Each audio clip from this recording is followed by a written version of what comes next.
మన పార్టీ అధ్యక్షులు ఆంధ్రప్రదేశ్ రాష్ట్ర ఉప ముఖ్యమంత్రి పవన్ కళ్యాణ్ గారికి ఈరోజు ఒక చక్కటి కార్యక్రమం, గెలిచిన అభ్యర్థులందరూ కూడా సత్కారం చేయాలనే ఆలోచనతో ప్రెసిడెంట్ గారు మన అందరినీ కూడా ఇక్కడ ఆహ్వానించారు. సో గౌరవ మంత్రివర్యులకు, అదేవిధంగా పార్లమెంట్ సభ్యులకు, శాసనసభ సభ్యులకు, శాసన మండలి సభ్యులకు, ఇక్కడ విచ్చేసిన జనసేన పార్టీ జిల్లా అధ్యక్షులు, ప్రధాన కార్యదర్శులు, వివిధ విభాగాల అధ్యక్షులు, వీర మహిళ రీజనల్ కోఆర్డినేటర్స్, గెలిచిన కార్పొరేటర్లు, మన జనసేన పార్టీ కార్యవర్గ సభ్యులు అందరూ కూడా మన ప్రెసిడెంట్ గారి తరఫున, పార్టీ తరఫున మిమ్మల్ని మనస్ఫూర్తిగా ఈ సందర్భంగా మిమ్మల్ని ఆహ్వానిస్తున్నాం. సుదీర్ఘమైన ప్రయాణం 2014 నుంచి రాష్ట్రంలో ఆ రోజు నెలకొన్న పరిస్థితిని ఆధారం చేసుకుని పవన్ కళ్యాణ్ గారు తీసుకున్న నిర్ణయాన్ని చాలామంది ఆ రోజు ఆశ్చర్యపోయారు. ఆ ప్రస్థానంలో భాగంగా ఎంత కష్టమైనా, ఎన్నో అవమానాలకు గురైనా ఆయనకి తోడుగా జెండా పట్టుకొని నిలబడిన జన సైనికుడికి, వీర మహిళకి ముందుగా మనందరం కూడా అంకిత భావంతో మనస్ఫూర్తిగా వాళ్ళని అభినందించాలి. అనేక సందర్భాల్లో రాష్ట్ర వ్యాప్తంగా సమస్యలపైన నిజాయితీగా పోరాటం చేద్దాం, ప్రశ్నించే మనస్తత్వం ప్రతి ఒక్కరిలో తీసుకురావాలి అని ఆయన పడిన తపన చాలా రోజులు పట్టింది మన సమాజానికి అర్థం చేసుకోవడానికి. ఒక ఫిలాసఫీ, ఒక ఐడియాలజీ, ఒక నమ్మకం, అంతిమంగా బెనిఫిషరీ ఎవరు అన్నప్పుడు అది మన రాష్ట్ర ప్రజలకి మంచి జరగాలి, తెలుగు ప్రజలకి మంచి జరగాలని ఏకైక ఆలోచనతోటి పవన్ కళ్యాణ్ గారు ఇన్ని రోజులు కష్టపడి మనందరికీ అటువంటి నాయకత్వం ఇప్పించి తీసుకొచ్చారు. ఒకసారి మీరు తిరిగి చూస్తే ఈ రోజున మనం ఎన్నుకోబడ్డ ప్రజాప్రతినిధులుగా మనందరం ఇక్కడ కూర్చోగలిగాం. మీరందరూ కూడా ఎంతో సహకరించారు. దీని వెనుక ఎక్కువ శాతం కష్టపడి పార్టీ విజయం సాధించాలని నమ్మి మనతో పాటు ప్రయాణం చేసిన క్షేత్రస్థాయిలో మన జనసేన పార్టీ క్రియాశీలకంగా పాల్గొన్న మన సభ్యులు, మన వీర మహిళలు, మన జనసేన పార్టీ జన సైనికులు ఎంతో కృషి చేశారు. కేసులు పెట్టినా భయపడలేదు, పోలీసులు ఓవర్ యాక్షన్ చేసినా ఎక్కడ తగ్గలేదు.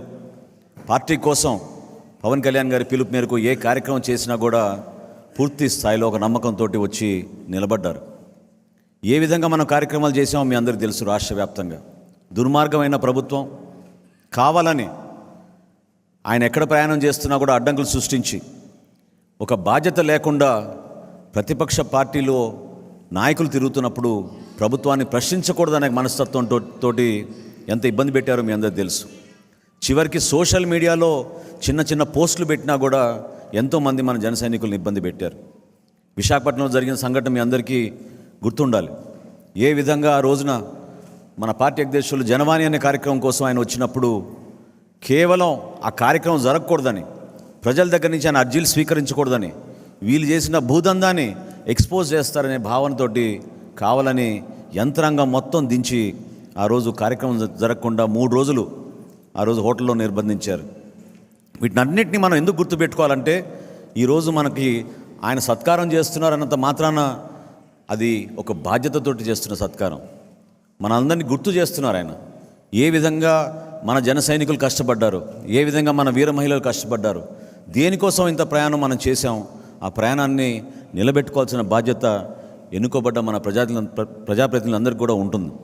ఈరోజు ఒక శాసనసభ్యుడిగా, ఒక పార్లమెంట్ సభ్యుడిగా చాలా గర్వంగా మనకి ఈరోజు మండలిలో కూడా మనకు ఒక సభ్యుడు ఈ రోజున హరిప్రసాద్ గారు ఎన్నుకోవడం మనందరం కూడా చాలా గొప్పగా మనం భావించాలి. ఎందుకంటే ఇదే కేంద్ర కార్యాలయంలో మనం మన కార్యక్రమాలు ప్రారంభించినప్పుడు ఏ విధంగా మనం అంచెలంచెలుగా వెదుగుతూ వివిధ విభాగాలను ఏర్పాటు చేసుకుని వివిధ జిల్లాల్లోనూ నియోజకవర్గాల్లోనూ ఒక స్ట్రక్చర్ ఏర్పాటు చేసుకోవడం కోసం మనందరం కూడా ఆయన డైరెక్షన్స్ తీసుకుని కష్టపడి ముందుకెళ్ళి తీసుకెళ్ళాము, మీ అందరికీ తెలుసు. కానీ ఆ బాధ్యత ఏంటి ఈ రోజున అంటే 2 విధాలుగా ఉంటుంది. రాష్ట్ర ప్రజలకి మనకు ఒక ప్రధానమైన బాధ్యత. ఈరోజు మన కూటమి ప్రభుత్వంలో ఉన్నాం, ఎంతో జాగ్రత్తగా వ్యవహరించాలి. ఎవరు కూడా అనవసరంగా టెంప్టేషన్స్కి లోను కాకుండా చాలా చిత్తశుద్ధితోటి ఎంత కష్టపడి ఈ కూటమి విజయం కోసం 100% స్ట్రైక్ రేట్ కోసం మన పార్టీ అధ్యక్షులు పనిచేశారో దాన్ని మీరు ప్రతి నిమిషం గుర్తుపెట్టుకోవాలి. ఎందుకంటే చిన్న చిన్న కమ్యూనికేషన్ గ్యాప్స్ కానీ డిస్టర్బెన్సెస్ కానీ సహజం రాజకీయాల్లో, కానీ అది ఆధారం చేసుకుని దాని వెనక ఎంత కృషి చేసి ఆయన మంచి మనస్తత్వంతో మనం ముందుకెళ్దాం, రాష్ట్ర ప్రజలకి మనం మంచి ప్రభుత్వాన్ని ఏర్పాటు చేద్దామని ఆయన చేసిన కష్టాన్ని మీరెవరు కూడా దయచేసి క్షేత్రస్థాయిలో తక్కువ చేయబాకండి. మీకు అక్కడ ఇబ్బంది ఉంటే మన పార్టీ విధానాల్ని మీరు అనుసరించుకుని మన ఆశయ సాధన కోసం అంతిమంగా మన రాష్ట్ర ప్రజలు బాగుపడాలి, ఏ కార్యక్రమం చేసినా జనసేన పార్టీ రాష్ట్ర ప్రజల కోసమే నిలబడుతుందనే భావన ప్రజల్లోకి తీసుకెళ్ళాలి. ఎంతో కష్టపడి మన ఎన్నికల్లో మనం ఎదుర్కొన్నాం. నిజంగా చెప్పాలంటే ఆ రోజు ప్రజలు మనకి నిండు మనసుతోటి ఆయనపైన ఉన్న అభిమానంతో నమ్మకంతో పవన్ కళ్యాణ్ గారు జనసేన పార్టీ ఈ పొత్తులో ఉంటేనే మంచి ప్రభుత్వం ఏర్పడుతున్న భావనతోటి వాళ్ళు నిండు మనసుతోటి మనం ఆశీర్వదించారు. ఒక స్వాతంత్ర ఉద్యమంలాగా ఉండింది ఆ పోరాటం. ఎంతోమంది ప్రజలు వాలంటరీగా వచ్చి రూపాయి ఖర్చు కూడా లేకుండా మన కోసం పనిచేసిన వ్యక్తులు మహానుభావులు ఎంతోమంది మనతో పాటు నడిచారు. మర్చిపోబాకండి. క్షేత్రస్థాయిలో మన పార్టీ బలోపేతం కోసం మనందరం కూడా అక్కడున్న మన నాయకత్వాన్ని మనం మర్చిపోకూడదు. ఈరోజు మనకు పదవులు వచ్చినాయి, ప్రతినిధులుగా మనం ఉన్నాం, కానీ అంతిమంగా మనం ఈరోజు ఇక్కడ రాగలిగామంటే మన పార్టీ అధ్యక్షులు పవన్ కళ్యాణ్ గారి వలన, మన పార్టీలో ఉన్న మన జన సైనికులు వీర మహిళల వలన. దాన్ని మాత్రం ఎప్పుడు కూడా మనం గుర్తుపెట్టుకుని ఒక మంచి డిసిప్లిన్ తోటి పదే పదే మనం ఆలోచించుకుని మనం చేసే ఏ కార్యక్రమమైనా సరే మన పార్టీకి మంచి పేరు రావాలి, క్షేత్రస్థాయిలో మన పార్టీ బలోపేతం కావాలి. కూటమి ప్రభుత్వం చేస్తున్న కార్యక్రమాల గురించి మీరు తెలుసుకుని ఆ కార్యక్రమాలు ప్రజలకి వివరించే విధంగా దయచేసి మీరు కొంచెం సమయం కేటాయించండి. ఎందుకంటే నెల రోజులు అయిపోయింది, ఇంకా రాబోయే రోజుల్లో దుష్ప్రచారాలు మొదలు పెడతారు, రకరకాలుగా వార్తలు ప్రజల్లోకి తీసుకెళ్తారు. సబ్జెక్టు వారీగా మీరు కొంచెం అవగాహన తెచ్చుకుంటే మన జనసేన పార్టీ కార్యవర్గం అదేవిధంగా జిల్లా స్థాయిలో ఎక్కడ ఏ సంఘటన జరిగినా ఏ విషయం పైన స్పందించాలో ప్రెస్ కాన్ఫరెన్సులు పెట్టి ధైర్యంగా మీరు మన ప్రభుత్వాన్ని సపోర్ట్ చేసే విధంగా మీరు నిలబడాలి. దానికి ఒకరు పిలవాలనో లేకపోతే ఒకరు సమాచారం అందించాలనేది కాకుండా మనం గతంలో చేసిన కార్యక్రమాన్ని మీరు గుర్తుపెట్టుకోండి. ఏ విధంగా ఆ రోజు ఇసుక కొరత గురించి భవన నిర్మాణ కార్మికుల కోసం మన అధ్యక్షులు వాళ్ళు నిలబడ్డారు, ఏ విధంగా మనం లాంగ్ మార్చ్ ఆ రోజు చేశాం, ఏ విధంగా కౌలు రైతుల కోసం మనం ఆయన స్వయంగా 5 కోట్ల రూపాయలు ఇస్తే 1,00,000 రూపాయల చొప్పున ఆత్మహత్య చేసుకున్న కుటుంబాలకి సుమారు 2,000 మందికి రాష్ట్ర వ్యాప్తంగా జిల్లాల వారీగా మనం పర్యటించి అందించగలిగాం. అదేవిధంగా రైతులకి మనం కనీస మద్దతు ధర, కరోనా అప్పుడు ఏ విధంగా మన జన సైనికులు నిలబడ్డారో, ఇతర దేశాల నుంచి మన ఎన్ఆర్ఐ జేఎస్పీ వాళ్ళు ఎంత కష్టపడి పార్టీని సపోర్ట్ చేశారో అవన్నీ కూడా మనం మర్చిపోకూడదు. చేసిన కార్యక్రమాన్ని అన్నింటినీ కూడా మీరు గుర్తుపెట్టుకోండి. రోడ్ల గురించి ఒక అద్భుతమైన సోషల్ మీడియా క్యాంపెయిన్ చేశాం. దాని ద్వారా ప్రజలకి రాష్ట్ర వ్యాప్తంగా అర్థమైంది, కేవలం వీళ్ళు సంక్షేమం అని చెప్పి ఎంత దోపిడీ చేసి మనకు నష్టం కలిగించారో, రాష్ట్రం ఎంత వెనకబడిపోయిందో ప్రజలందరూ కూడా అర్థం చేసుకోగలిగారు. మనం నిజాయితీగా పనిచేయాలి, అది ప్రధానమైన బాధ్యత. ఎక్కడ కూడా మనం టెంప్ట్ కాకుండా క్షేత్రస్థాయిలో జరుగుతున్న అనేక ప్రభుత్వ కార్యక్రమాలు, సంక్షేమ కార్యక్రమాల్లో మీరందరూ కూడా పాల్గొనాలి, మనస్ఫూర్తిగా పాల్గొనండి. ఈ ప్రభుత్వం మనది, మనకు కూడా అదేవిధంగా బాధ్యత ఉంటుంది. ప్రభుత్వాన్ని నిలబెట్టుకోవాలి. చంద్రబాబు నాయుడు గారి నాయకత్వాన్ని, ఆయన ముఖ్యమంత్రిగా చేస్తున్న కార్యక్రమాల్ని, ఉప ముఖ్యమంత్రిగా పవన్ కళ్యాణ్ గారు ఇస్తున్న సపోర్ట్ని మీరు ఎప్పటికప్పుడు సమీక్షించుకుని సబ్జెక్టుల వారీగా మీరు ప్రిపేర్ అయ్యి ప్రజల్లోకి తీసుకెళ్లాల్సిన బాధ్యత ఉంది. ఈ సందర్భంగా మన ప్రెసిడెంట్ గారు క్రియాశీలక సభ్యత్వం గురించి ఒక మంచి నిర్ణయం తీసుకున్నారు. ఎందుకంటే కరోనా సందర్భంలో మనం ఆ రోజున ఆ కార్యక్రమం మొదలుపెట్టినప్పుడు క్షేత్రస్థాయిలో కేవలం 20,000, 30,000 నుంచి మనం సభ్యత్వం ప్రారంభించుకుని అంచెలంచెలుగా ఎదుగుతూ చివరికి గత సంవత్సరం 6,47,000 సభ్యత్వం ఆంధ్రప్రదేశ్లోనూ తెలంగాణలోనూ మన జన సైనికులు వీర మహిళలు కష్టపడిన నాయకత్వం మీ అందరికీ తెలుసు. వాళ్ళని ఏ విధంగా ఆదుకున్నామంటే మీరే ఆశ్చర్యపోతారు. ఇప్పటి వరకు సుమారు మనం ఈ బీమా పథకం కింద అందించింది 18 కోట్ల రూపాయలు. దాదాపు 344 కుటుంబాలని మనం ఆదుకున్నాం 5 లక్షల రూపాయలు చొప్పునిచ్చి. 344 కుటుంబాలకి కేవలం ఆర్థిక సహాయమే కాదు, పార్టీ మీ వెంట ఉంటుంది, నాయకత్వం మీ వెంట ఉంటుంది. పవన్ కళ్యాణ్ గారు స్వయంగా పంపించిన ఈ చెక్ని ఆ కుటుంబానికి అందించి మనందరం కూడా ఆ భరోసా ఇవ్వగలిగాం. దాన్ని మీరు గుర్తించండి. రాబోయే రోజుల్లో సుమారు 90 చెక్కులు ప్రెసిడెంట్ గారు సంతకం చేశారు. ఆ 90 చెక్కులు కూడా ఆ కుటుంబాలని మీరే దగ్గరికి వెళ్ళి ఆ భరోసా ఇవ్వండి. పార్టీ నాయకత్వం ఎప్పుడు కూడా ఆ కుటుంబానికి అండగా నిలబడాలి. ఎందుకంటే చిన్న వయసులో చాలామంది ప్రాణాలు కోల్పోయారు మన జన సైనికులు. వాళ్ళకి ఆ ధైర్యం కలిపే విధంగా వాళ్ళ కుటుంబ సభ్యులకి మనం అండగా నిలబడేటట్టు తప్పకుండా మనం ఆ కార్యక్రమాన్ని సమిష్టిగా చేయాలి. నేను గతంలో చేసిన కార్యక్రమాలు నాకు అన్నిటికన్నా అద్భుతమైన కార్యక్రమం ఎందుకు అనిపించిందంటే, నాయకత్వం అంతా కలిసి వెళ్తే క్షేత్రస్థాయిలో ఆ కుటుంబం గౌరవం పెరుగుతుంది. వాళ్ళు కూడా వాళ్ళు పడుతున్న కష్టాలు, ఆ బాధల్ని కొంతవరకు మర్చిపోయి ఒక నమ్మకంతో పార్టీ మమ్మల్ని ఈ విధంగా గుర్తుపెట్టుకుందనే భావన వాళ్ళు కలుగుతుంది. కాబట్టి తూచా తప్పకుండా ఆ కార్యక్రమాన్ని మీరు విజయవంతం చేయాల్సిన అవసరం మీ అందరిపైన ఉంది. ప్రభుత్వం నుంచి మనం చేసే ప్రతి కార్యక్రమాల్లో మీరు కూడా భాగస్వాములే. దయచేసి అది గుర్తుపెట్టుకోండి. ఖచ్చితంగా మీరు భాగస్వాములే. అందులో మీది క్రియాశీలకమైన పాత్ర ఉండాలి. తెలుసుకోవాలి, కార్యక్రమం గురించి తెలుసుకోండి. ఏ విధంగా మనం బెనిఫిషరీస్ని ఐడెంటిఫై చేసాం, ఏ విధంగా వాళ్ళకి సంక్షేమ పథకాలు అందించబోతున్నాం, ఏ విధంగా రాష్ట్రానికి వీళ్ళు ఇన్ని రోజుల నుంచి పరిపాలించి ఎంత దారుణంగా ఆర్థికంగా దెబ్బతీశారో మన రాష్ట్రాన్ని, ఆ వివరాలు కూడా మీరు తెలుసుకోండి.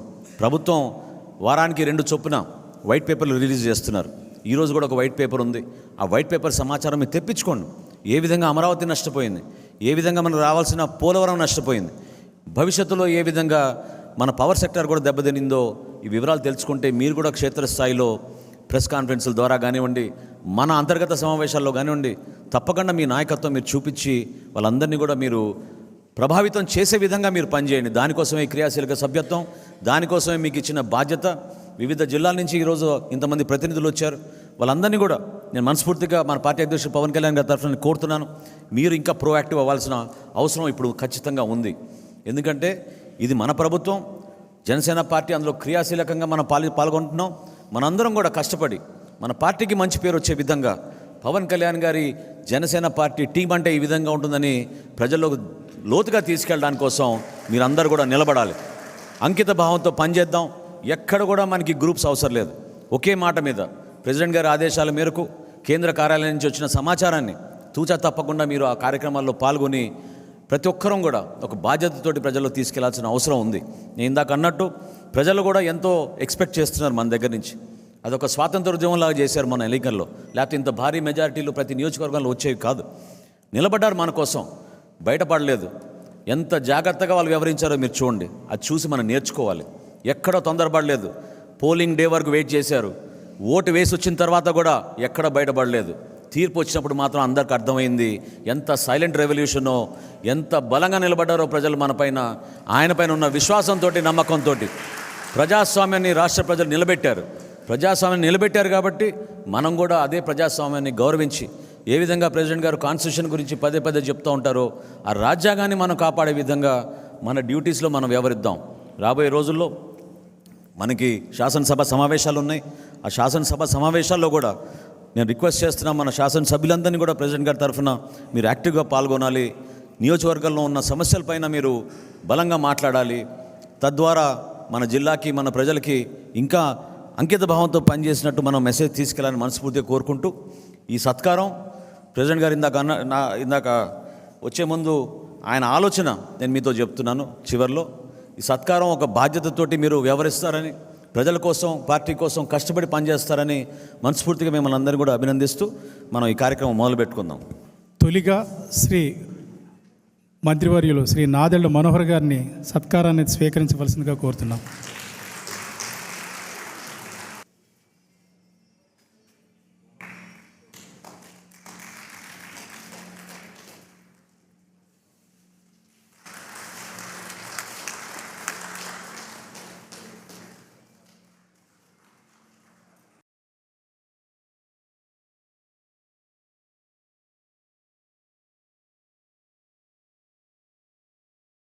గౌరవ మంత్రివర్యులు కందుల దుర్గేష్ గారు.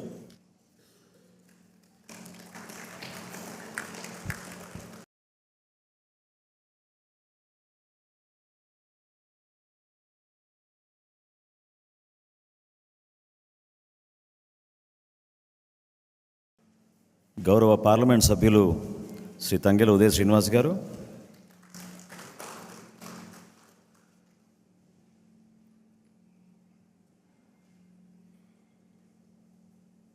గౌరవ పార్లమెంట్ సభ్యులు శ్రీ బాలశౌరి గారు,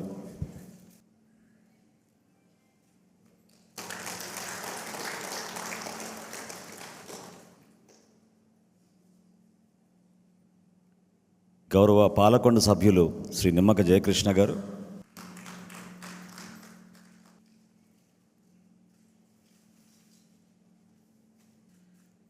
గౌరవ నెల్లిమర్ల శాసనసభ్యురాలు శ్రీమతి లోకం నాగమాధవి గారు,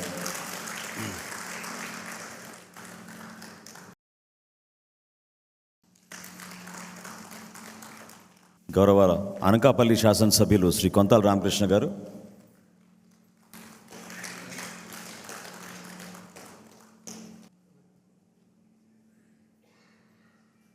గౌరవ పెందుర్తి శాసనసభ్యులు శ్రీ పంచకర్ల రమేష్ గారు,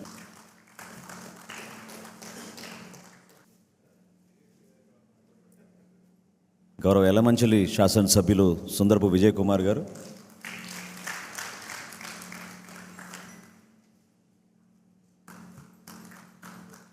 గౌరవ విశాఖపట్నం శాసనసభ్యులు శ్రీ వంశీకృష్ణ యాదవ్ గారు,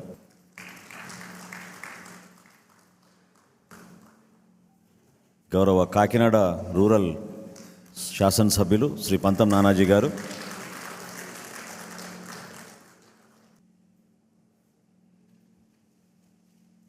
గౌరవ రాజానగరం శాసనసభ్యులు శ్రీ బత్తుల బలరామకృష్ణ గారు,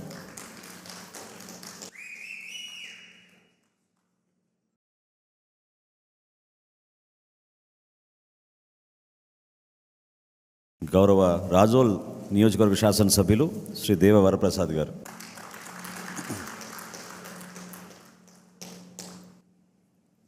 గౌరవ పి గన్నవరం శాసనసభ్యులు గిడ్డి సత్యనారాయణ గారు,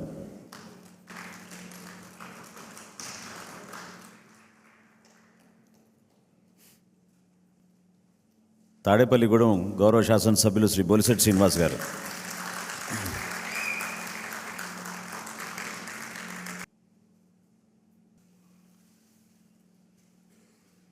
భీమావరం గౌరవ శాసనసభ్యులు శ్రీ పుల్పర్తి ఆంజనేయులు గారు,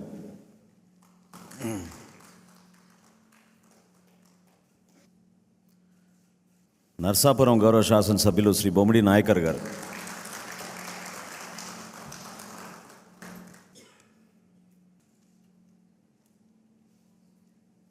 ఉంగుటూరు గౌరవ శాసనసభ్యులు శ్రీ ధర్మరాజు గారు,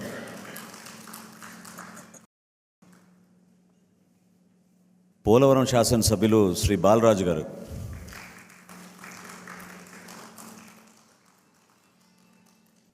అవనిగడ్డ గౌరవ శాసనసభ్యులు శ్రీ మండలి బుద్ధప్రసాద్ గారు,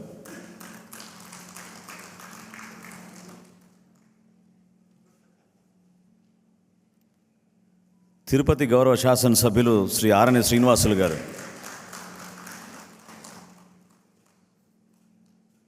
రైల్వే కోడూరు గౌరవ శాసనసభ్యులు శ్రీ ఆరవ శ్రీధర్ గారు,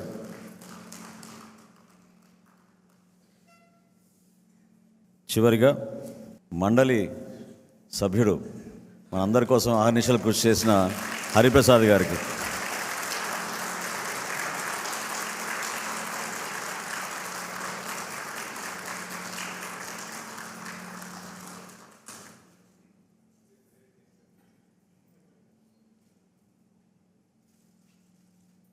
మనం అందరం ఇక్కడ ఉన్నామంటే అది కేవలం మన పార్టీ అధ్యక్షులు పవన్ కళ్యాణ్ గారి వలన. సో మీరందరూ నిలబడితే ఆయన కూడా మనం సన్మాన కార్యక్రమం చేసి సత్కరించుకుందాం.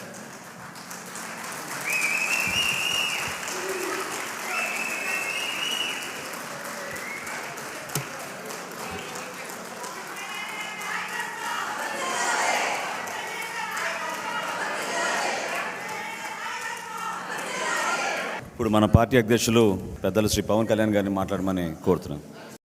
జనసేన కేంద్ర కార్యాలయానికి విచ్చేసిన ముఖ్య జనసేన పార్టీ పెద్దలకి, ముఖ్య నాయకులకి, 100% స్ట్రైకింగ్ రేట్ తోటి పోటీ చేసిన అన్ని నియోజకవర్గాల్లోనూ మనం గెలిచి జనసేన సత్తా చాటిన మన ఎమ్మెల్యేలకి, ఈ ప్రోగ్రాంని ప్రసార మాధ్యమాల ద్వారా వీక్షిస్తున్న పెద్దలకి, అన్నదమ్ములకి, ప్రజలకి,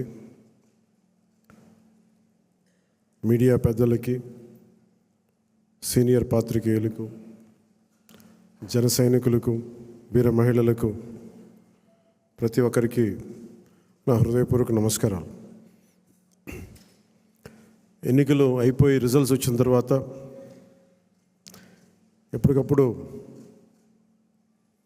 మన ఎమ్మెల్యే అభ్యర్థులందరికీ చిన్నపాటి సత్కారం చేయాలి. ప్రజలు ఇచ్చిన సత్కారం కంటే పెద్దది కాదు ఇది. కాకపోతే నాకు చెయ్యాలి అని ఒక చిన్న కోరిక ఈరోజు చాలా రోజుల తర్వాత నెరవేరింది. మనం చేసింది మొన్న బాంబేకి వెళ్ళి మనం మ్యారేజ్కి వెళ్తే అంబానీ గారి ఇంట్లో పెళ్ళికి వెళ్తే అందరూ కూడా మాట్లాడుతుంది 100% పోటీ చేసిన ప్రతి సీటు మీరు ఎలా గెలిచారు. భారతదేశపు రాజకీయ చరిత్రలో ఇప్పుడు దాకా జరగలేదు. ఇది ఒక కేస్ స్టడీ అయిపోయింది చాలామందికి. చాలా పటిష్టమైన ఉన్నతమైన పొలిటికల్ ఇన్స్టిట్యూషన్స్కి వీటన్నిటికీ ఒక స్టడీ మెటీరియల్ అయిపోయింది ఎలా సాధ్యపడింది అనేది. నేను ఇదే వేదిక పైన ఈరోజు ఒకప్పుడు ఈ వేదిక చాలా పెద్దగా అనిపించేది నాకు. మన సైజు పెరగటం వల్ల, పార్టీ సైజు పెరగటం వల్ల ఈరోజు ఈ వేదిక చాలా చిన్నది అయిపోయింది. ఇదివరకు ఇదే హాల్ చాలా పెద్దగా అనిపించేది. అంటే ఎక్కువ జనం ఉండేవాళ్ళు ఆ రోజున. యాక్చువల్గా కిటకిట్లు ఆడిపోయేది, చాలా పెద్దగా అనిపించింది. కానీ ఈరోజు తక్కువ మంది ఉన్నా కానీ ఇంత చిన్నగా ఉందంటే ఆఫీస్ అనిపించింది. అంటే నాకు అనిపించింది ఏంటంటే మనకు సాధించిన విజయం ఈ ఆఫీస్ కూడా సరిపోవట్లేదు. ఇది ప్రత్యేకంగా మనం సాధించిన విజయం చాలా గొప్ప విజయం. అది ఇదే మనం దెబ్బతిన్న మన పరాజయం కానీ, మనం తిన్న దెబ్బలు కానీ ఇంకెవరన్నా తగిలిండుంటే కనీసం ఒక పక్షం రోజులు కూడా నడిపేవారా అని అనిపిస్తుంది. మీరు చూశారు, ఒక రాష్ట్రానికి ముఖ్యమంత్రిగా చేసిన వ్యక్తి ఓడిపోగానే అసెంబ్లీలు కూడా లేకుండా వెళ్ళిపోయారు. అంటే ఓటమి అంత భయపడుతుంది మనిషిని. అలాంటిది మనకింత జనబలం ఉండి ఒక్క సీటు కూడా గెలుచుకోలేని పరిస్థితుల్లో ఏదో ఒకటి వస్తే ఆ వ్యక్తిని వాళ్ళు తీసుకెళ్ళిపోయి అలాంటి పార్టీకి 100% మనం స్ట్రైకింగ్ రేట్తో కొట్టడం చాలా చాలా అద్భుతమైన విషయం.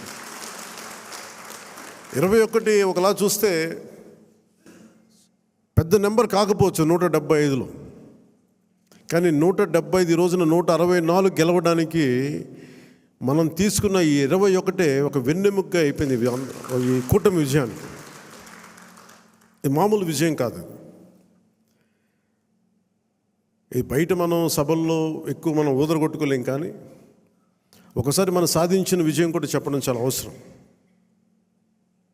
ఇది నా వ్యక్తిగతంగా నేను చాలా సందర్భాలు కొన్ని సినిమాల్లో ఏదైనా చేసినా కానీ నేను పెద్ద మాట్లాడిన, కానీ ఇది ప్రజలకు సంబంధించిన విజయం కాబట్టి ఒక మార్పు కోరుకుంటే కోట్లాది మంది ప్రజల రోడ్ల మీదకి వస్తారు. మనం చూసాం ఎంత నలిగిపోయామో మనందరం. ఇందాక పెద్దలు మనోహర్ గారు చెప్తున్నట్టుగా రోడ్డు మీదకి రావాలంటే భయపడిన సంవత్సరాలు అవన్నీ. ఒక పోస్ట్ పెట్టాలంటే భయం అందరికీ. ఏదైనా ఒక అభిప్రాయం చెప్పాలంటే భయం. పచ్చి బూతులు తిట్టేయడం, ఇంట్లో చిన్నపిల్లల్ని పెద్దాన్ని చూడకుండా భయపెట్టేయడం, క్యారెక్టర్ అసాసినేషన్ కేసులు, సాక్షాత్తు ఒక పార్లమెంట్ సభ్యుడిని బంధించి మరీ తీసుకొచ్చి ఉన్నతాధికారుల చేత ఈ గుంటూరు ఈ సిఐడిదే ఆఫీస్లో ఆయన మీద పాశవికంగా ఆయన కొట్టించిన తీరు, 4 దశాబ్దాలు సుదీర్ఘమైన అనుభవం ఉన్న ముఖ్యమంత్రిని కూడా, ముఖ్యమంత్రిగా చేసిన వ్యక్తిని కూడా, ప్రస్తుతం ముఖ్యమంత్రిగా ఉన్న శ్రీ నారా చంద్రబాబు నాయుడు గారిని కూడా జైల్లో పెట్టి 53-54 రోజులు అలాంటి భయభ్రాంతులు చేసిన ప్రభుత్వం. రోడ్డు మీదకి ఒక నోరు తెరిచి మాట్లాడాలంటే భయం, అడ్డగోలు ఇసుక దోపిడీలు. ఇలాంటి నేపథ్యంలో 5 కోట్ల మంది ప్రజలకి వెన్నుదన్నుగా నిలబడింది జనసేన పార్టీ. రోడ్ల మీదకి రావాలంటే భయం వచ్చింది. ఈరోజు మనకి 100% ఎందుకు వచ్చింది అంటే 5 కోట్ల మంది ప్రజలకి గుండెల్లో ధైర్యం నూరిపోసాం. మనం దెబ్బలు తిన్నాం మనందరం. మనం ఎవరు ఇక్కడ ఉన్నా వేదిక పైన వీళ్ళుంటే, మన గెలిచిన ఎమ్మెల్యేలు ఉంటే, పోటీ మీకు అన్ని స్థానాల్లో బలం ఇచ్చిన మన జన సైనికులు, వీర మహిళలు, ఇక్కడ ఆసీనులైన నాయకులు ప్రతి ఒక్కరూ మీరందరూ ఉండబట్టే ఈ విజయం సాధ్యమైంది. 21 మంది ఎమ్మెల్యేలు ఇక్కడ మేము కూర్చోగలిగామంటే నాతో సహా, అది మీ అందరి కష్టం, శ్రమ, మీ మేధో మదనం, మీ ఎలక్షనీరింగ్ కేపబిలిటీ. జన సైనికులు అసలు పోటీ చేయని చోట్ల, మనం పోటీ చేసిన చోట్ల జన సైనికులు చేశారు, వీర మహిళలు చేశారంటే అదొక మన కోసం చేశారు అనుకోవచ్చు. కానీ మన పోటీ చేయని చోట, మనం పోటీ చెయ్యని మిగతా 160 మన మిగతా అన్ని చోట్ల అసలు ఎలా నిలబడ్డారు కూటమికి, తెలుగుదేశానికి కానీ భారతీయ జనతా పార్టీ కంటే నాకు నిజంగా చాలా చాలా ఆనందం వేసింది. అలాంటి జన సైనికులకి, వీర మహిళలకి చేతులెత్తి మీ అందరికీ మనస్ఫూర్తిగా మీకు నమస్కరిస్తున్నాను. అంటే మీరు రాష్ట్రం కోసం తపన పడ్డారు, రాష్ట్ర బాగోగు కోసం తపన పడ్డారు. సో మీ అందరికీ చాలా చాలా మనస్ఫూర్తిగా నేను ఈ సందర్భంగా నేను మీకు ధన్యవాదాలు తెలుపుకుంటా ఉన్నాను. అలాగే మనం అడుగుతా ఉన్నారు, ఏమైనా ఆశించావా నువ్వు, పదవులు, ఉప ముఖ్యమంత్రి అవుతామని ఆశించావా? నిజంగా చెప్పాలన్నా నిజంగా ఏమి ఆశించాల. మీరు చూశారు అసెంబ్లీలో కూడా మొట్టమొదటి నేను మాట్లాడినప్పుడు, ఎవరైతే, మన దురదృష్టం ఏంటంటే మనందరం కూడా చరిత్రను ఎప్పుడు మర్చిపోతూ ఉంటాం. నిన్నగాక మొన్న వచ్చిన నాయకులు గుర్తుండిపోతారు, కానీ ఈ నేల కోసం ఎవరు త్యాగం చేశారో వాళ్ళు మర్చిపోతూ ఉంటాం. మన అమరజీవి పొట్టి శ్రీరాములు గారి పేరు ఎందుకు చెప్పానంటే, పేరును ఒక డొక్కా సీతమ్మ గారి పేరు ఎందుకు చెప్పానంటే, వారి చేసిన సేవలు మర్చిపోతే మనం కృతజ్ఞహీనులు అయిపోతాం. అందుకే నాకు ప్రత్యేకించి వారి ప్రేరణతో వచ్చినవాడిని. ఒక వ్యక్తి మన కోసం ఎందుకు త్యాగం చేయాలి, అలాంటి ప్రేరణతో వచ్చాను. అందుకే నేను పదవులు ఏమి ఆశించలే. అలాంటి పదవులు ఆశించిన వాడిని నాకు వచ్చి నేనేమి ఎవరిని పదవి అడగలేదు, ఏమి చేయలేదు. మీరు చూస్తే నేను ఎక్కడ కూడా ఎలక్షన్ టైంలో నేను ఉప ముఖ్యమంత్రి అవుతానని కానీ అసలు ఏమీ నేను మాట్లాడలేదు, దాని గురించి చెప్పలే. పదవులు ఉన్నా లేకపోయినా పని చేద్దాం, ప్రజల కోసం పనిచేద్దాం, నిలబడదాం, ఈ తప్ప వేరే ఆలోచన లేదు. అలాంటి మనకి ఈరోజున మన ప్రభుత్వంలో భాగస్వామి అవ్వటం మనందరికీ కూడా చాలా పెద్ద బాధ్యత. మనం ఈ 21 మందిని కూడా మన ఎమ్మెల్యేలు కానీ మిమ్మల్ని కానీ కలవడానికి ఎందుకు ఇంత టైం పట్టింది అని అంటే, నేను ఎప్పుడు అధికారం నేను చూడలేదు, ఎమ్మెల్యేగా అడుగు పెట్టలే, అధికారం ఎప్పుడు చూడలే. ప్రజలతో పోరాటం చేసుకుంటూ వెళ్ళిపోయాను తప్ప ఎక్కడ కూడా అధికారం ఎలా ఉంటుంది, దాని తాలూకు కష్ట నష్టాలు ఏంటి, దాని లోతుపాతు ఏంటి మనకి ఎప్పుడు తెలియదు. అసలు నాకు బాధ్యత తీసుకోగానే చాలా కీలకమైన శాఖలు మనం తీసుకున్నాం. సివిల్ సప్లైస్, అలాగే సినిమాటోగ్రఫీ, టూరిజం, దాంతోపాటు పర్యావరణం, అటవీ శాఖ, అలాగే పొల్యూషన్ శాఖ, పంచాయతీరాజ్, రూరల్ వాటర్ సప్లై, ఇన్ని కీలకమైన శాఖలు తీసుకున్నప్పుడు నాకు ఒకటే అనిపించింది, చాలా అవగాహన ఉండాలి. ప్రత్యేకించి శాఖలు కూడా నేను అందరూ అనుకోవచ్చు ఎందుకు పెట్టుకున్నాను నేను ఈ శాఖలన్నీ అంటే, ఇది నా మీద చాలా బాధ్యత ఉంది. పదే మాట్లాడాను నేను. కొంత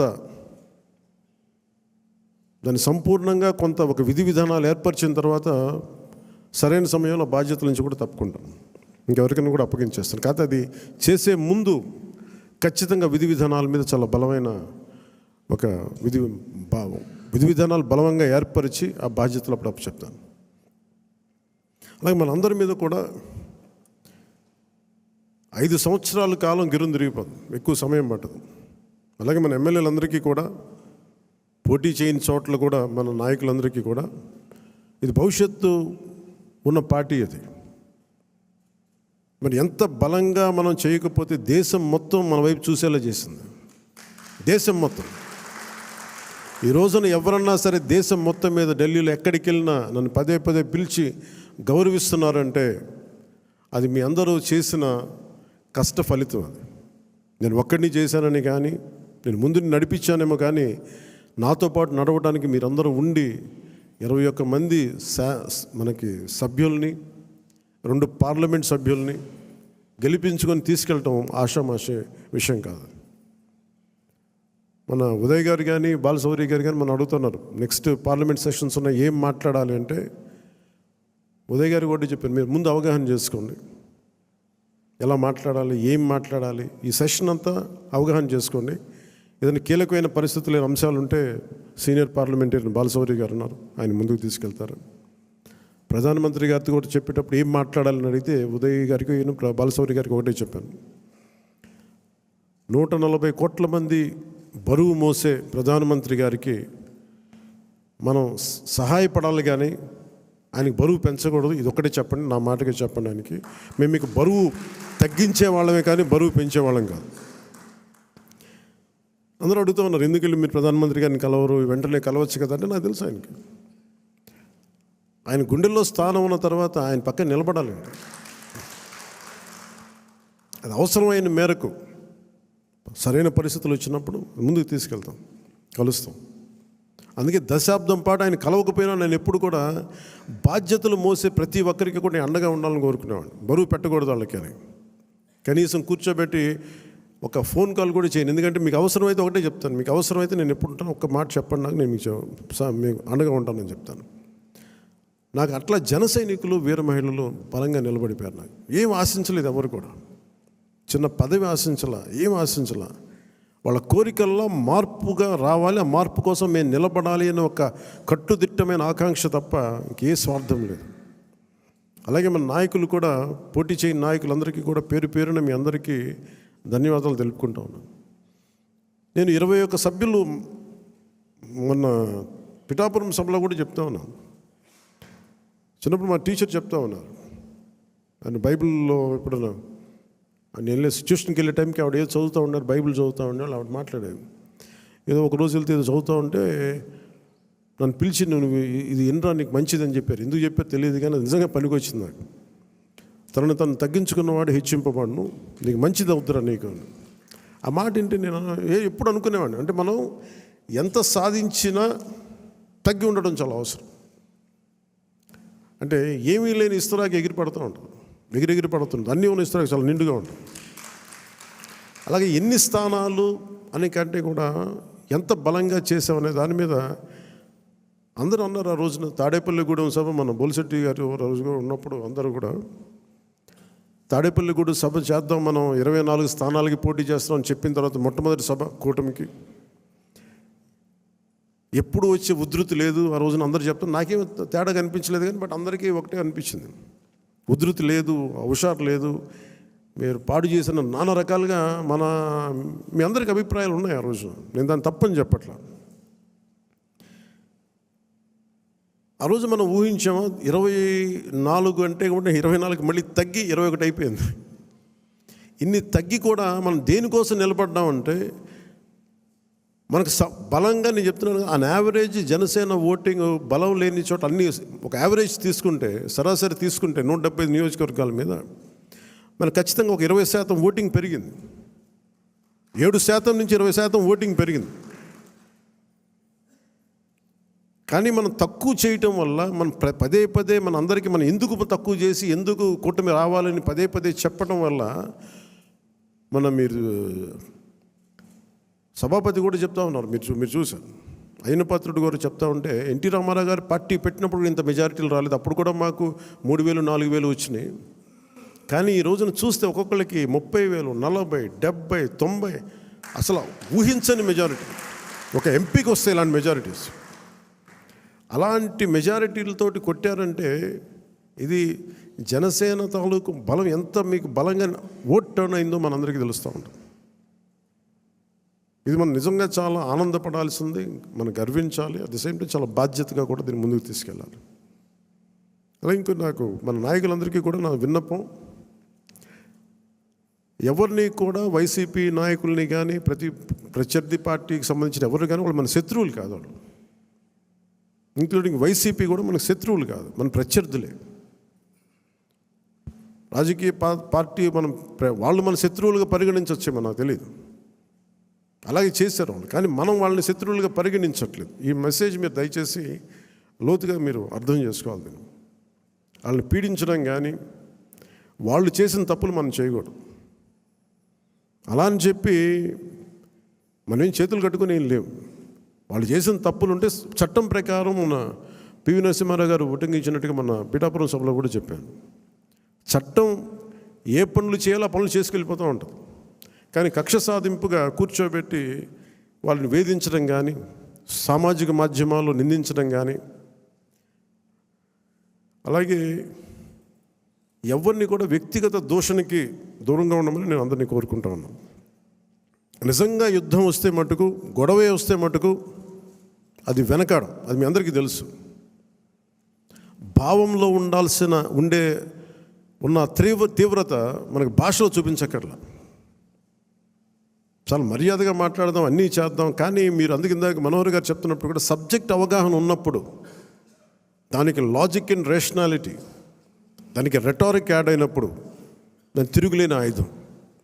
దానికోసం తీవ్ర పదజాలం కానీ, పరుష పదాలు కానీ మనం వాడాల్సిన అవసరం లేదు.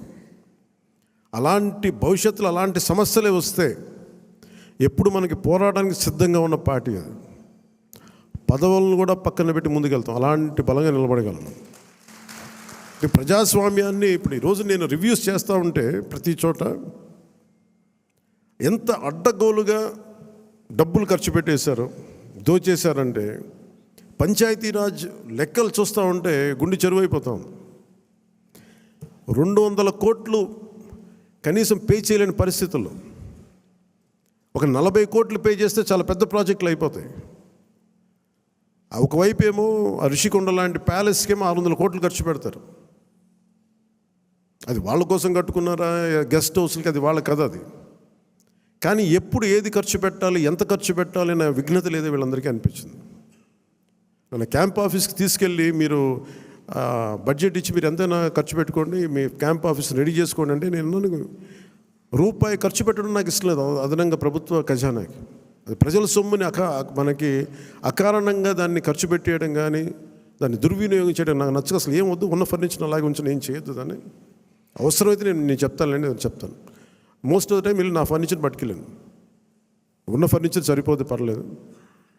రోడ్ల మీద కూర్చొని వచ్చాం, మనం వీధుల్లో కూర్చొని పోరాటాలు చేసాం. కూర్చొని చిన్నపాటి కుర్చీ ఉంటే చాలు, మళ్ళీ దానికి ఇంత సౌకర్యాలు అవసరం లేదు మాకని చెప్పాను. అలాగే ఇది మనందరం కూడా చాలా బాధ్యతగా తీసుకోవాలి. అలాగే మన ఎమ్మెల్యేలకు కానీ, మన పోటీ చేయని నియోజకవర్గాల్లో ఉన్న నాయకులందరికీ కానీ పార్టీని పటిష్టం చేయడానికి మీరందరూ మీ నియోజకవర్గాల్లో అందుబాటులో ఉండండి. జనవాణి కార్యక్రమాన్ని మీరు నిర్వహించండి. అలాగే కేంద్ర కార్యాలయానికి కూడా నేను ఒకటే మన అందరికీ హరిప్రసాద్ గారి ద్వారా విన్నవించాను. ప్రతి ఒక్కరు కూడా కేంద్ర కార్యాలయంలో ఒకరోజు మీరు ఉండాలి. అది మీకు తెలియజేస్తాం. ఉంటే ఏమవుతుందని మీరు వచ్చి ఒకళ్ళు ఉన్నప్పుడు ప్రజలకి మనం మరింత చేరువవుతాం, వాళ్ళ కష్ట నష్టాలు తెలుసుకుంటాం. ప్రతి నాయకులకి చంద్రబాబు గారు కానీ మేము కానీ మేము అనుకుంది ఏంటంటే ఎక్కడా కూడా అధికారాన్ని దుర్వినియోగం చేయకండి. మనం గెలిచాం కదా అని చెప్పేసి అధికారుల్ని ఇబ్బంది పెట్టే పదజాలంగానే అవన్నీ వాడకండి. కరెక్షన్ చేయాలంటే ఈ పదాలు వాడకుండా కూడా కరెక్ట్ చేయొచ్చు. అలాగే ఇంకొకటి కీలకమైంది ఏంటంటే మన ఇంట్లో కుటుంబ సభ్యుల్ని దయచేసి ఇలాంటి కార్యక్రమాల్లో దయచేసి మీరు ముఖ్యంగా ప్రభుత్వానికి సంబంధించిన కార్యకలాపాలు దయచేసి మీ రివ్యూ మీటింగ్స్లో వాళ్ళని ముందుకు తీసుకెళ్ళకండి. ఎందుకంటే మనం వారసత్వపు రాజకీయాలు అనేది మన వ్యతిరేకం కాదు, కానీ జనం మీద రుద్దేయకూడదు. సహజంగా ఇంట్లో ఒక్కొక్కరికి కెపాసిటీ బిల్డింగ్, లీడర్షిప్ బిల్డింగ్ కూడా సహజంగా ఎదగనివ్వండి. ఆ అట్మాస్ఫియర్ ఉండాలి అని కోరుకుంటాం, ఇవ్వాలి. కానీ బలవంతంగా ప్రజల మీద రుద్దకండి. అలాగే రౌడీజం చాలామంది మనకి ఈ సందర్భంగా నాకు మన నాయకులందరూ కూడా తెలియజేస్తాను, ముఖ్యంగా కొద్దిమందికి అది మీకు అర్థమవుతుంటుంది నేను ఎవరి గురించి మాట్లాడతాను. రౌడీజం దయచేసి మీరు నమ్మకండి.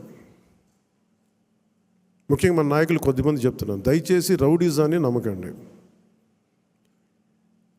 మెత్తగా ఉన్న నాయకుల మీద, ఏం మాట్లాడిన నాయకుల మీద మీరు వచ్చి మాట్లాడాలి కానీ తిట్టడాలు కానీ చేస్తే నాకు ఆ భయాలు లేవు. మీరు అది గుర్తుపెట్టుకోండి. వైసీపీ లాంటి ఒక గుండా పార్టీని ఎదుర్కొని వచ్చిన వాడిని మీరు నన్ను బెదిరించగలరా? మీరు ఆలోచించండి. కొంచెం లోతుగా మీరు అధ్యయనం చేయాలి దాన్ని.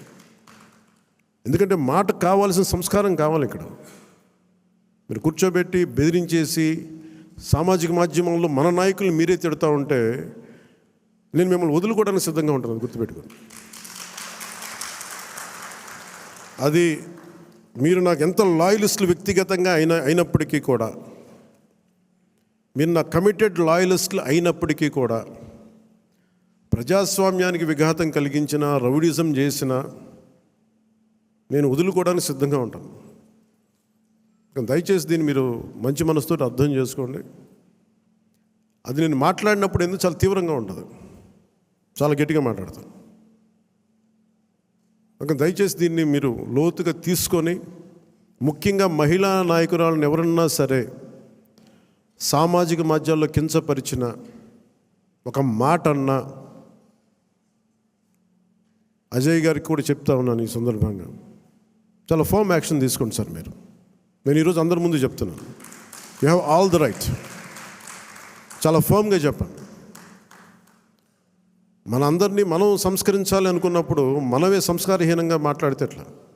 అలాంటి వ్యక్తులని మీరు చాలా బలంగా మీ నిర్ణయం తీసుకోండి. మీ నిర్ణయం వెనక నేను ఉంటాను. అవకాశం ఇవ్వండి మారటానికి.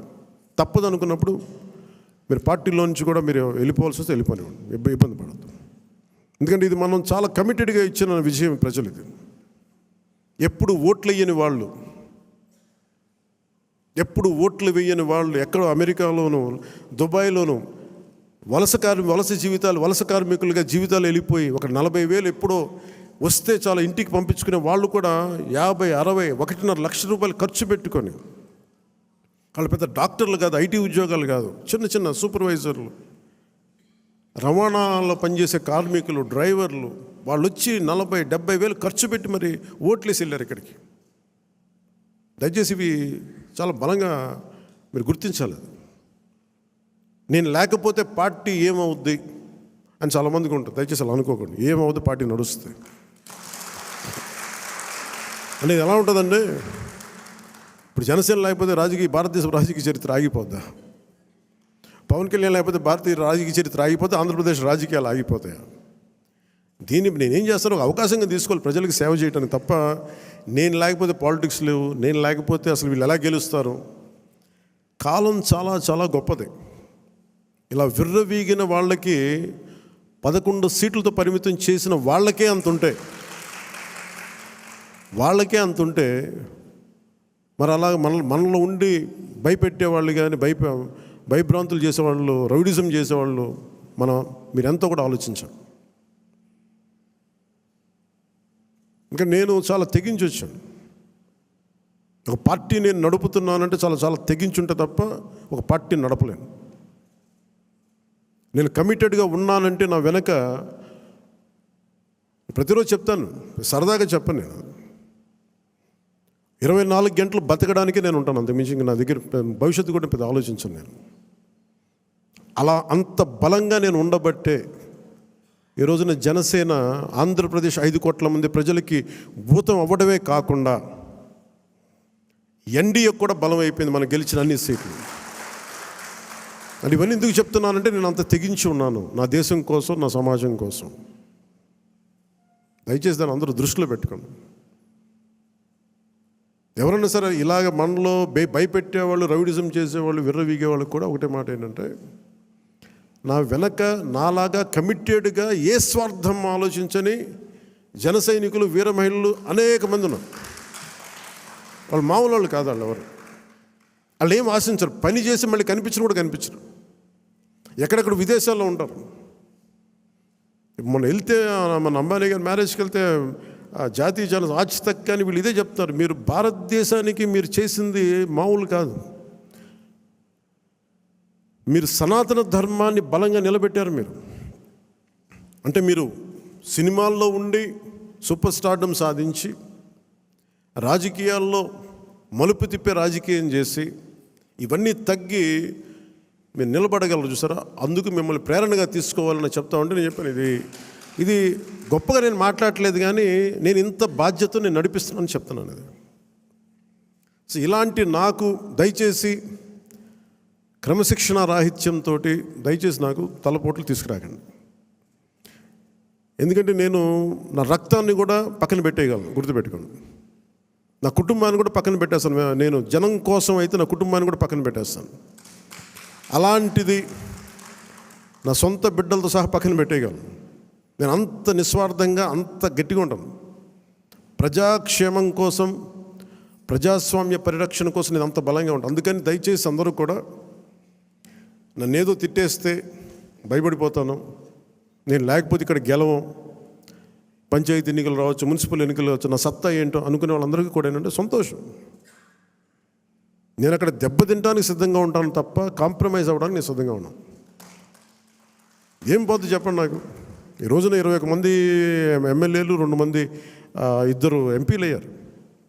ఇవన్నీ గెలవకపోతే ఏమన్నా అయిపోతాం. ఫలితాలు ఇంకొకలా వచ్చింటే ఇలాగ ఉండేవాడిని, ఏం మారేది కాదు. అందుకని దీన్ని దయచేసి అందరూ పెద్ద మనసుతో అర్థం చేసుకోండి. నాయకులందరికీ కూడా దయచేసి పదే పదే మీ కుటుంబంలో ఉండే మీ సహాయానికి, మీకు సహాయకారిగా ఉండటానికి నాకు అభ్యంతరం లేదు, కానీ వాళ్ళని భవిష్యత్తులో వాళ్ళే మా తరం వారసులను చెప్పడం కొంచెం ఇబ్బందిగా ఉంది బయట. ఎందుకంటే అలాంటప్పుడు నేను కూడా నా పిల్లలు ప్రమోట్ చేస్తూ కూర్చుంటే ఇంకా దీనికి కొత్తదనం ఎక్కడి నుంచి వస్తుంది చెప్పండి.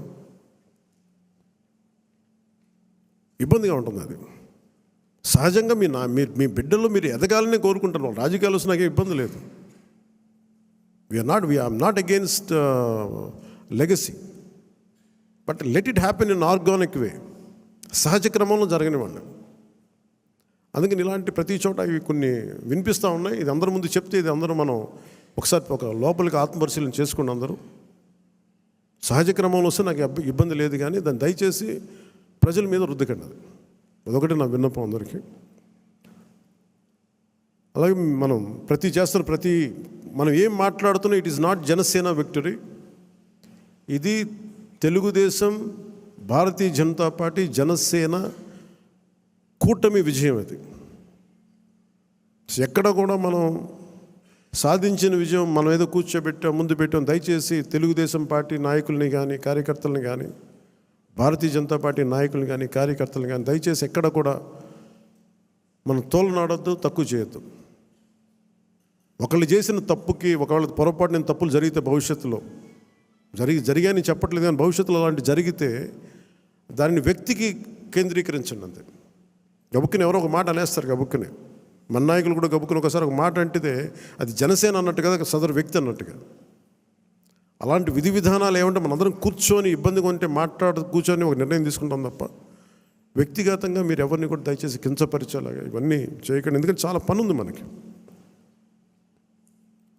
200 కోట్లు తేలైపోతున్నాం ఈ రోజున. పంచాయతీల్లో డబ్బులు లేవు, బ్లీచింగ్ పౌడర్కి డబ్బులు లేవు.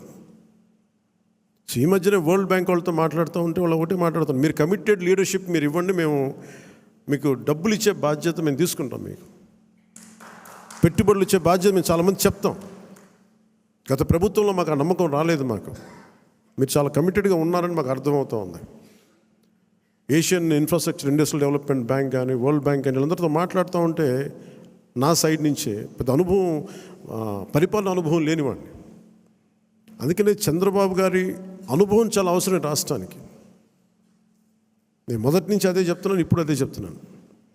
ఎందుకంటే 4 దశాబ్దాల సుదీర్ఘ అనుభవం, పరిపాలన అనుభవం ఈ రాష్ట్రానికి చాలా కీలకం. సో అలాంటి పరిపాలనా దక్షత ఉన్న వ్యక్తికి నాతో సహా అందరం చేదోడు వాదోడుగా ఉండాలి. ఈ కూటమి ప్రజలకి సుస్థిరత ఇచ్చి ప్రజలు తమ స్వశక్తి మీద నిలబడే వరకు ఈ కూటమి మనస్ఫూర్తిగా ఉండాలని కోరుకున్నాం. దీన్ని ఈ సందర్భంగా మీ అందరికీ తెలియజేసుకుంటున్నాను. సో మీ అందరికీ కూడా పేరు పేరున ఈ సమావేశానికి ఇచ్చేసినందుకు మీ అందరికీ ధన్యవాదాలు తెలుపుకుంటూ, అలాగే SKCB orphanage home, Shine orphanage home నుంచి వచ్చిన SKCB orphanage home Swarnalatha, Pushpalatha గారికి, షైన్ ఆర్ఫనేజ్ హోమ్ సంధ్యారాణి గారికి, జి సంధ్యారాణి గారికి, ఎన్ సంధ్యారాణి గారికి మనస్ఫూర్తిగా మీ అందరికీ నా హృదయపూర్వక నమస్కారాలు. అంటే మిమ్మల్ని ఏదో నాకు నేను ఎప్పుడు ఏం అడిగానంటే, ఈ డబ్బులు వేస్ట్ అయిపోతూ ఉంటే నేను పూలు తెస్తూ ఉంటారు, అలాగే విగ్రహాలు ఒకటి తేవడం, ఇవి కూడా దయచేసి నేను దాన్ని డిస్కరేజ్ చేస్తూ ఉంటాను. ఈరోజు కాయగూరలు ఎందుకు చెప్పండి, కనీసం మనకి ఇచ్చేది ఏదైనా ఉంటే కనీసం కొద్దిమంది పిల్లలకి ఒక పూట తిండి అవుద్ది. మీరు కూడా ఏదైనా ఇవ్వాలనుకుంటే నాకు కూడా ఇవ్వక్కర్లేదు, దయచేసి డైరెక్ట్గా ఆర్ఫనేజెస్కి ఇవ్వండి. నాకు ఒక మాట చెప్పండి చాలు. మీకు పూలు గుర్తిద్దాం అనుకుంది వాళ్ళకి ఈ విధంగా ఒక 2,000 5,000 వాళ్ళకి మన అనాథాశ్రమాలకు ఇచ్చాం. లేదంటే డొక్కా సీతమ్మ క్యాంటీన్లకు, అన్న క్యాంటీన్స్కి మేము అక్కడ డొనేషన్గా ఇచ్చాం. 10 మంది భోజనం చేస్తారు. సో అలాగే నా తరపు నుంచి, పార్టీ తరపు నుంచి కూడా 2 ఆర్ఫనేజెస్కి ₹1,00,000 చొప్పున నేను ప్రకటిస్తున్నాను మీ అందరికీ. నాకు ఉట్టి చేతులతో మిమ్మల్ని కూరగాయలు ఇచ్చి పంపించడం నాకు కొంచెం ఇబ్బందిగా ఉంది. అందుకని మనస్ఫూర్తిగా మీ ఆర్ఫనేజెస్కి చెక్ రాసి రెడీ చేయమని 1 lakh ఇచ్చి. సో మీ అందరికీ ధన్యవాదాలు తెలుపుకుంటూ, ఇది మీకు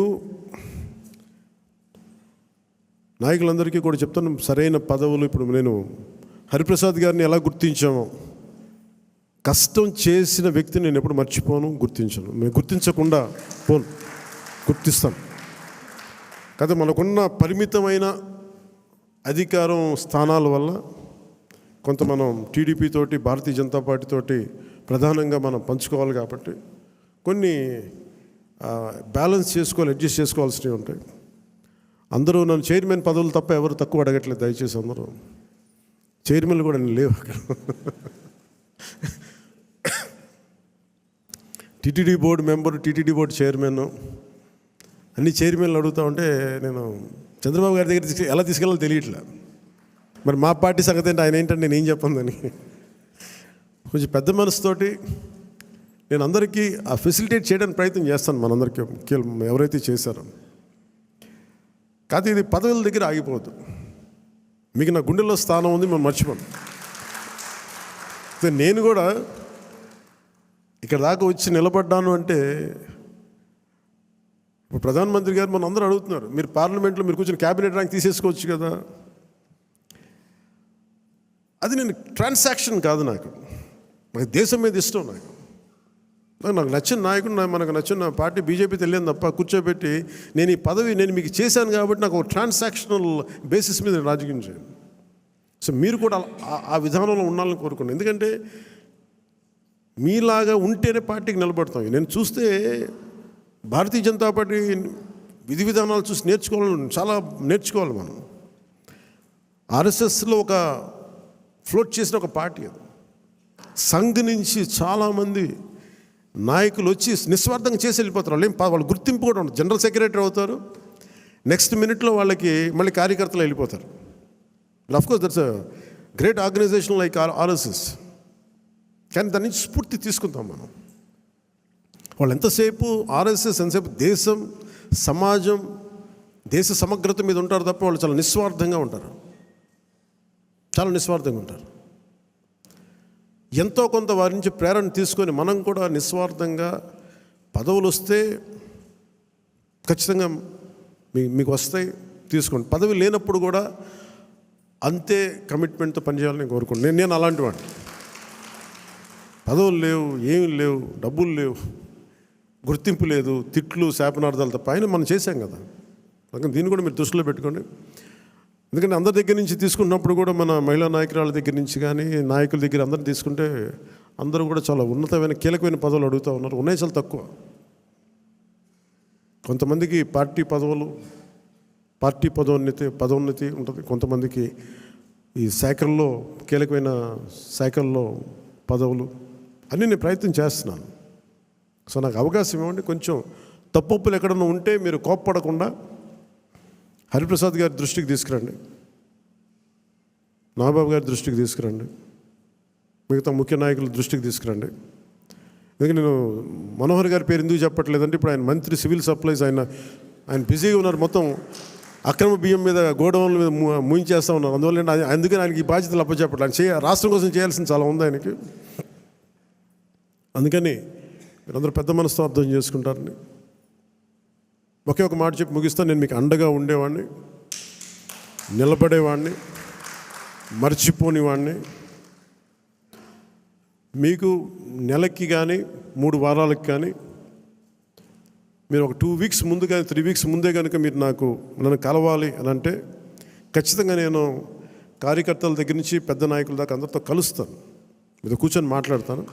కాదు, నాకు ఇవ్వాల్సింది ఏంటంటే మీరు సడన్గా వచ్చేస్తేనేమో నాకున్న దాంట్లో అందరిని అడ్జస్ట్ చేయలేకపోతాం. మీరు కొంత ఎజెండాను కూడా ఫిక్స్ చేసుకురండి.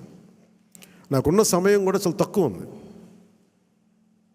ఎందుకంటే ప్రధానమంత్రి గారి దగ్గరికి వెళ్ళినప్పుడు ఇంత చేసి నేను ఆయన దగ్గర ఎంత టైం తీసుకున్నాను? కరెక్ట్గా 60 సెకండ్లు టైం తీసుకున్నాను.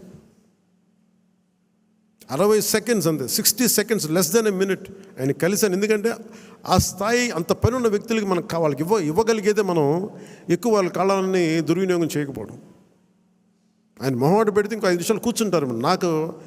నాకు బాధ్యత ఉంది. అలాంటి వ్యక్తిని మనం ఎక్కువసేపు కూర్చోబెట్టకూడదని కరెక్ట్గా ఆయన ఒక 40-50 సెకండ్లు, 60 సెకండ్లు అయిపోయి నేను బయలుదేరుతాను సార్, జస్ట్ ఒకసారి మేము కలిసి విష్ చేయడానికి వచ్చాను, అంతమించి చెప్పలా. సో అలాగే నన్ను దృష్టిలో పెట్టుకుని నాకు చాలా కీలకమైన బాధ్యతలు ఉన్నాయి. ఇంతమందిని కలవాలి నేను. అందుకని మీరందరినీ దృష్టిలో పెట్టుకొని ఏం మాట్లాడదలుచుకున్నారో, ఏమి కావాలో స్పష్టంగా చెప్పండి. మీరు నా కోసం పనిచేశాను, మీరు నన్ను గుర్తించండి అలా కాకుండా మీరు మనస్ఫూర్తిగా మీ కోరిక చెప్పండి. నాకు ఇలాంటి పదవి కావాలని కోరుకున్నాను చెప్పండి నాకు. అది కమిటీకి ఇస్తాను నేను. ఆ కమిటీ కూడా కొన్ని నియమావళి పెట్టాను నేను. ఎలా చేశారు, ఏం చేశారు, పార్టీకి ఎంత చేశారు, కార్యకర్తలతో ఎలా మమేకమయ్యారు, ఇవన్నీ దృష్టిలో పెట్టుకొని వాళ్ళకి ఇవ్వాల్సిన గుర్తింపు ఆ బేరీ చేసుకుని ఇప్పించేస్తాను. కానీ మీరు ఒక స్టీవ్ జాబ్స్ గుర్తుపెట్టుకోండి, ఏదైనా కావాలంటే మీరు అడగాలి. అడిగితే నేనేం చెప్తానంటే నేను ఫస్ట్ నేను నో చెప్పను ఎవరికి. చాలామంది నా దగ్గరికి వచ్చి చైర్మన్స్ కావాలి, టీటీడీ చైర్మన్ కావాలని కనీసం ఒక 50 మంది అడిగారు ఇప్పటికి నన్ను. ఒకటే ఫస్ట్ సంతోషం, మా ఇంట్లో వాళ్ళు ఒకళ్ళు అడగలేదు, అందుకని ఆనందంగా అనిపిస్తుంది. అంటే గతంలో వైసీపీ వాళ్ళకి మనకు కూడా ఇంట్లో వాళ్ళు వచ్చేసి మొత్తం బంధువులు అందరూ పనిచేసుకుని అంటే భయం వేసింది. మా ఇంట్లో వాళ్ళు అడుగుతారు కానీ సంతోషంగా ఎవరు అడగల. అందుకని నాగబాబు గారి పేరు వచ్చింది, అందుకని అంటున్నాను ఈ మాట. రేపు మా నాగబాబు గారికి అలాంటి కోరికలు లేవు. ఆయన నిరాకారాన్ని ప్రార్థించే వ్యక్తి. ఎథీస్ట్ అని చెప్పను కానీ ఒక భగవంతుని విగ్రహారాధనని దాటి ఉండే వ్యక్తి, అసలు నిరాకారాన్ని పూజించే వ్యక్తి. అందుకని ఆయన పేరు ఎలా వచ్చిందని అనుకున్నాను. చాలా ప్రతిదీ కూడా మీరు అడగండి, నేను దానికి నో చెప్పను, నేను పరిశీలిస్తాను. ఒకవేళ ఇవ్వలేని పక్షంలో ఎందుకు ఇవ్వలేదో, ఏమి చేయగలమో నేను మనస్ఫూర్తిగా మీకు మనసు ఇప్పి మన నాయకుల ద్వారా చెప్పిస్తాను. లేదంటే కొన్ని పరిస్థితులు నేనే చెప్తాను. అందుకని దీని పెద్ద మనసుతో మీరు అందరూ అర్థం చేసుకొని మీరు అడగడం అయితే అస్సలు మీరు ఇబ్బంది పడదు, మీరు అడగండి మనస్ఫూర్తిగా. ఎందుకంటే నాకు ఏదైనా కావాలని నేను అడుగుతాను. కాదు నేను ఎప్పుడు నా స్వార్థాన్ని నేను ఏమడగను, నాకు పదవి అడగను. కానీ నేనేమంటానంటే నాకు ప్రధానమంత్రి గారిని అడుగుతాను. ఇప్పటిదాకా ఏం అడగలే ప్రధానమంత్రి గారిని, ఖచ్చితంగా అడుగుతాను. రాష్ట్ర 5 కోట్ల మంది ప్రజల కోసం అడుగుతాను. ఇప్పుడు స్టీల్ ప్లాంట్ని ప్రైవేటీకరణ చేయకుండా పాసిబిలిటీ ఉందా అడుగుతాను. అలాగే మనకి విశాఖలో రైల్వే జోన్ కావాలి, అవన్నీ అడుగుతాను. అలాగే మనకి ఒక 20 లక్షల మందికి ఉద్యోగాలు రావాలని మన కూటమి ప్రభుత్వం అనుకుంటే దానికి తగ్గట్టుగా సర్వీస్ సెక్టర్ని ఎంత డెవలప్ చేయొచ్చు, ఇలాంటివన్నీ అడుగుతాను. పదవి అనేది మనకి బాధ్యత అవ్వాలి, కానీ అది ఒక ఫ్యాషన్ స్టేట్మెంట్, ఒక అలంకారం అవ్వకూడదు. ఎందుకంటే చాలామంది అడుగుతున్నప్పుడు నాకు ఉన్న ఇబ్బంది ఏంటంటే సబ్జెక్ట్ నాలెడ్జ్ లేకుండా. ఇప్పుడు నేను పొల్యూషన్ నేను తీసుకున్నా, కానీ అటవీ శాఖ తీసుకున్నా, పర్యావరణం తీసుకున్నా, పంచాయతీరాజ్ శాఖ తీసుకున్నా, నేను వచ్చి ఇప్పుడు నేర్చుకోలేదు. నేను కనిపించడం మీకు పొలిటికల్గా న్యూస్ లేదంటే ఒక నాయకుడిగా కనిపించవచ్చు, కానీ పబ్లిక్ పాలసీని చాలా లోతుగా అధ్యయనం చేసి వచ్చినవాడిని నేను లాస్ట్ 20 ఇయర్స్లో. ఖాళీగా ఏం లేను నేను. సో అందుకు నాకు రివ్యూస్ నాకు తేలిగ్గా ఉంది. నేను అధికారంలో లేనప్పటికీ, పరిపాలన అనుభవం లేనప్పటికీ కూడా. అలాగే మీరు ఏదైనా అడిగేటప్పుడు కూడా మీ అనుభవంలోకి దగ్గరగా అడగండి. నాకు లేదు అంటే నాకు భవిష్యత్తులో ఏదైనా కావాలంటే మీరు దానికి తగ్గట్టుగా సంసిద్ధం అవుతానంటే I am open for it. So అందుకని దీని అందరూ పెద్ద మనసుతో మీరు అందరూ అర్థం చేసుకుంటారని చెప్పి మీ అందరికీ పేరున మీ అందరికీ ధన్యవాదాలు తెలుపుకుంటూ, ముఖ్యంగా ఈ కార్యక్రమాన్ని ప్రసారం చేస్తున్న మీడియా అధిపతులందరికీ, ముఖ్యంగా మేము 21 మంది మేము గెలవగలిగాం. జనసేన 5.5 కోట్ల మంది ప్రజలకి అండగా నిలబడింది, కూటమి విజయానికి వెన్నుదన్నులా నిలబడింది. అంటే మేము చేసిన ప్రతి కష్టాన్ని మీడియా అధిపతులు కానీ, సీనియర్ పాత్రికేయులు కానీ, ప్రతి యూట్యూబర్ కానీ మీదైనా యుద్ధం చేశారు. అది మేము మర్చిపోలేదు. సో మీకు మనస్ఫూర్తిగా నా హృదయపూర్వక ధన్యవాదాలు. ఇక్కడ మా దగ్గర ఛానల్ లేవు. మా దగ్గర నన్ను అందరూ అడిగేవాళ్ళు, ఛానల్ లేదు ఏం చేద్దామంటే, ప్రతి గొంతు మనకి ఛానల్ అవుతుంది, ప్రతి ఫేస్బుక్ మనకి ఛానల్ అవుతుంది, ప్రతి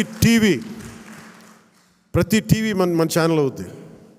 ప్రజల కోసం చేసినప్పుడు అన్ని ఛానల్స్ మన ఛానల్స్ అవుతాయి. అందుకనే నాకు ఇది మనది కాదు, ఇది వాళ్ళది అని నేను ఎప్పుడు అనుకోను. ఇన్క్లూడింగ్ గత ప్రభుత్వం వాళ్ళ ముఖ్యమంత్రిగా చేసిన ఆయన ఛానల్ని కూడా నేను మనస్ఫూర్తిగా గౌరవిస్తాను. వాళ్ళు మనల్ని గుర్తించకపోవచ్చామే కానీ వాళ్ళకి ఆ గౌరవం సంపూర్ణంగా ఇస్తాం. సో మనస్ఫూర్తిగా మీ అందరికీ కృతజ్ఞతలు తెలియజేసుకుంటూ, ముఖ్యంగా లా అండ్ ఆర్డర్కి సంబంధించి ఈ మధ్యన చాలా కీలకం అయిపోయింది.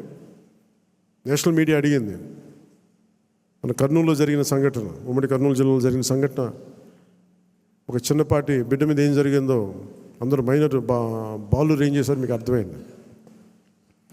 నన్ను స్పందించమన్నారు. ఏం మాట్లాడాలంటే, ఒక 18 ఏళ్ళు దాటిన యువతనైతే ఎలాంటి పనిష్మెంట్ అని ఇచ్చేయచ్చు. ప్రతిసారి ఇలాంటి దుర్ఘటనలు జరిగినప్పుడల్లా ఒక మనిషిని ఎన్కౌంటర్ చేస్తే సమస్య తీరిపోద్దా అనేది ఎప్పుడు నాకు సందేహం. మరి ఏం చెయ్యాలి అనేది కూడా అందరూ కూర్చొని చేయాలి. అందుకని మన వ్యవహార శైలి, ముఖ్యంగా రాజకీయ నాయకుల్లో చాలా మార్పు రావాలి. వీరి భాషా వ్యవహారాల్లో ఇష్టం వచ్చినట్టు తిట్టేసి, ఇష్టం వచ్చినట్టు బూతులు తిట్టేస్తే, నాయకుల్ని రౌడీల్ని పెంచి పోషిస్తే చిన్నపిల్లలకు కూడా అది ఆలవాలం అయిపోయింది. అందుకని లా అండ్ ఆర్డర్ విషయంలో మీరు చాలా టఫ్గా ఉండండి. మన ఎమ్మెల్యేలందరికీ చెప్తా ఉన్నాను, మన ఎంపీలందరికీ చెప్తున్నాను, చాలా చాలా బలంగా ఉండండి, అన్కాంప్రమైజింగ్ ఉండండి లా అండ్ ఆర్డర్ సంబంధించి. అలాగే విద్యా వ్యవస్థలో కూడా మనం నెక్స్ట్ మీటింగ్లో ఎప్పుడు కూర్చున్నప్పుడు దీనికి సమాజం కూడా మారాలి, కొంత బాధ్యత తీసుకోవాలి. ఈ సినిమాలు చూసో లేదంటే సామాజిక మాధ్యమాలకు ప్రతి ఒక్కరం కూడా మన కుటుంబాల పట్ల మనం బాధ్యత తీసుకోవాలి.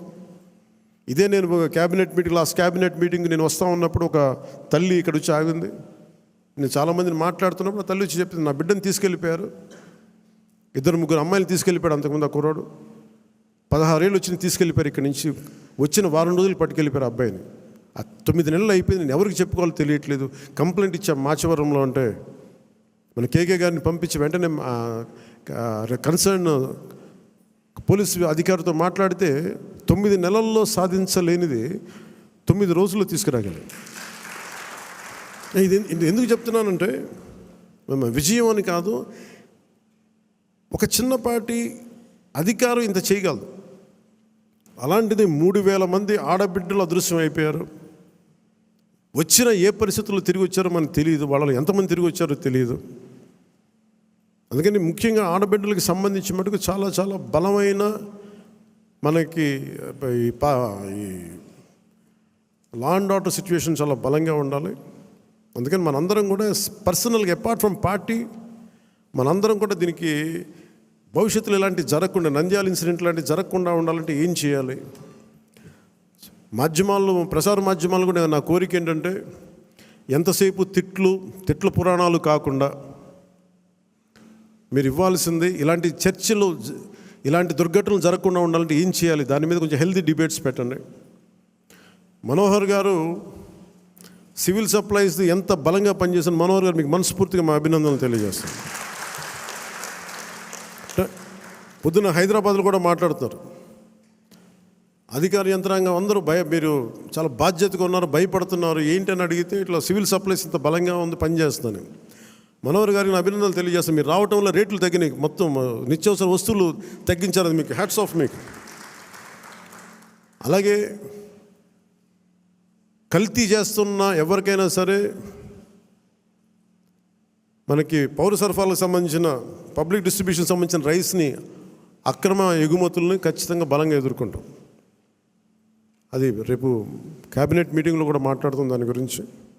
పెట్టుబడులు వచ్చేలాగా, భవిష్యత్తు ఆనందదాయకంగా ఉండేలాగా, అందరికీ ఉపాధి అవకాశాలు కల్పించేలాగా భవిష్యత్తులో మనందరి కార్యక్రమాలు ఉంటాయి. మీ అందరికీ నేను అండగా ఉంటానని తెలియజేసుకుంటూ, జస్ట్ మీకు 2 వీక్స్ ముందు మీరు నాకు దయచేసి మీరు అందరూ నా అపాయింట్మెంట్ కావాలి, మీతో నాతో మాట్లాడాలంటే నేను మీకు అందుబాటులో ఉంటాను. నాతో పాటు కాకుండా మన నాయకులు కూడా ఇక్కడే వారానికి ఒక్కొక్క ఎమ్మెల్యేని ఇక్కడే ఉండమని చెప్పాను. దాదాపు నెలలో 30 రోజులు ఉంటే మనకున్న 23 మంది ఎమ్మెల్యేలు కానీ 2 ఎంపీలు కానీ 23 మంది నాతో సహా రోజుకి ఒకళ్ళని చొప్పున ఇక్కడ ప్రత్యేకించి మీకు అందుబాటులో ఉంటాం.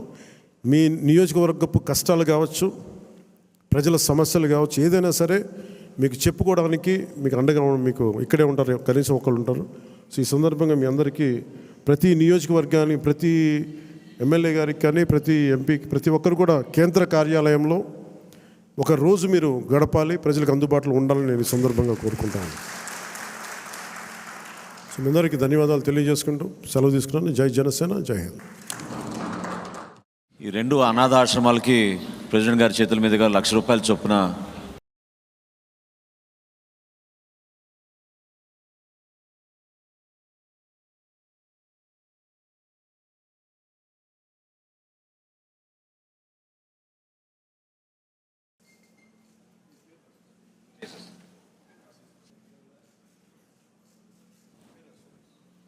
Thank you. దయచేసి అందరు నిలబడండి జాతీయ గీతం కోసం చివరిలో.